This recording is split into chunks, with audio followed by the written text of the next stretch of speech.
Welcome to Markets Today. It's the first trading week of the first day of September in the markets, 2nd of September that is.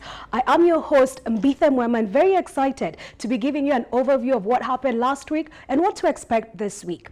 In our Chit Chat segment today, we'll be taking you through the inflation numbers that came out over the weekend for the month of August, and we saw a downward correction on these numbers. We'll also be giving you an update on turnover, what happened in the market. There was a significant dip with regards to turnover last week. However, the foreigners actually remained net buyers. We'll also be giving you an update on corporate news with regards to Equity Bank. There have been a couple of changes there in the management structure, and on Safaricom, what is happening there with regards to the valuation. Starting us off, we will be looking at inflation numbers that came out for the month of August 2019. Year-on-year inflation was down to 5% from 6.27% in the previous month, and that is July 2019. Certainly some remarkable improvement there. And some of the key things that we saw, there was a slight decline on agricultural prices. That's your food basket, which accounts for about 36% of the entire CPI basket. Now, what's happening with regards to food, we will be covering that later on in the show. But the thing that actually brought down the inflation were three key factors. Recall, in July of 2019, there was the impact of excise duty on alcoholic beverages. That pushed up the inflation factor. But the key things that actually pushed up prices were an amendment to the electricity prices with regards to the foreign exchange tariff that is imposed on you as a retail or commercial user. And there was also the element of the transport index, and this went up following the increment of the fuel prices in July.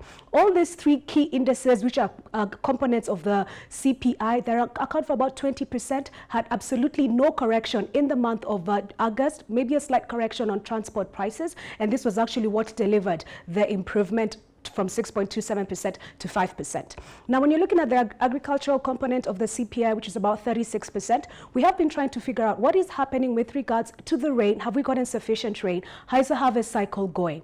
A couple of notes have been put out, especially by the Meteorological Department and the FAO organization that actually tracks the risk factors with regards to drought in Kenya and in other countries. This is what we've had.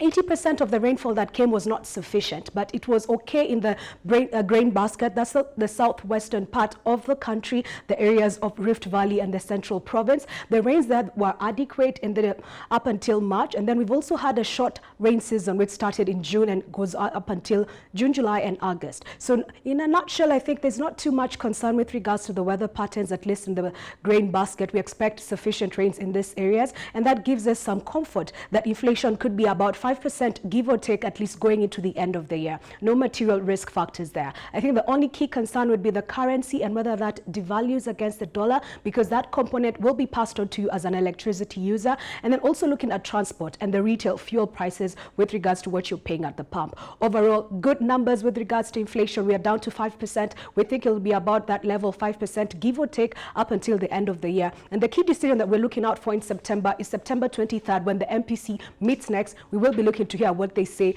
Typically, they don't say much, but we're always looking out to see if they will change their tone. That's aside from the fiscal element of the country. Let's look at the NSC. Turnover was down 54% week on week to about 1.38 billion shillings. Foreigners remained net buyers, but on very thin volumes. Last week, the top stocks that were traded by the foreigners were Equity Bank and KCB, and a little bit of East African breweries. Not too much was happening on Safaricom last week compared to the previous week, which was actually driving up volumes. The key things that are actually happening on the stock exchange this week: Safaricom, it's the 2nd of September. Safaricom today goes ex-dividend for its special dividend and its normal dividend that it had actually issued for the full year ended March 2019. That is 1.97 shillings in total. We expect a correction of anything between 1.5 to 2 shillings on the share price of Safaricom from tomorrow. It closed at 28.15 on Friday, so we expect to see a correction. If you see a downward movement, don't be too concerned. It's really the investors who are adjusting for the dividend payout, whose record date is today. Some other key news that's coming out on Equity Bank: they have a new person they've actually hired for the role of Group Chief Operating Officer. This is Mr. John Wilson, who was formerly with the IFC. And they've said they have tapped into this new skill set to help them enhance the digital platform in the region and to be able to actually offer a digital banking solution to the rest of Africa. There are some people who are happy about this decision because potentially it gives them a leeway with regards to getting access to social kind of funding from the IFC and similar institutions, but then there are also other people we've spoken to, and they're are actually opposed to this decision because they are saying there is a potential of a conflict of interest, largely because IFC had extended a facility to Equity Bank at the beginning of the year of about $100 million. The jury is out on this really, but we are suddenly cognizant of the fact that there's somebody who's actually coming to the institution. We will be looking out for his credentials with regards to technology and how he's actually going to be an interplay in entering and actually sticking into the culture of Equity Bank, which has had a notorious element with regards to its senior managers. It's either you get the culture or you don't get the culture. But certainly it's a positive note for them, and we wish them all the best as they are looking at the digital evaluation. And I think there's something positive there because it's been seeing a lot of net buying interest as of last week. So really that's the news that we're looking at the stock exchange today. But we also want to shift gears and look at the investment opportunities. As opposed to just looking at the turnover and the valuations, we want to understand people who are raising funding out there, who are engaging with retail and institutional investors. What is the sentiment from the local investment community? Are people putting money into equities? Are people putting money into the fixed income?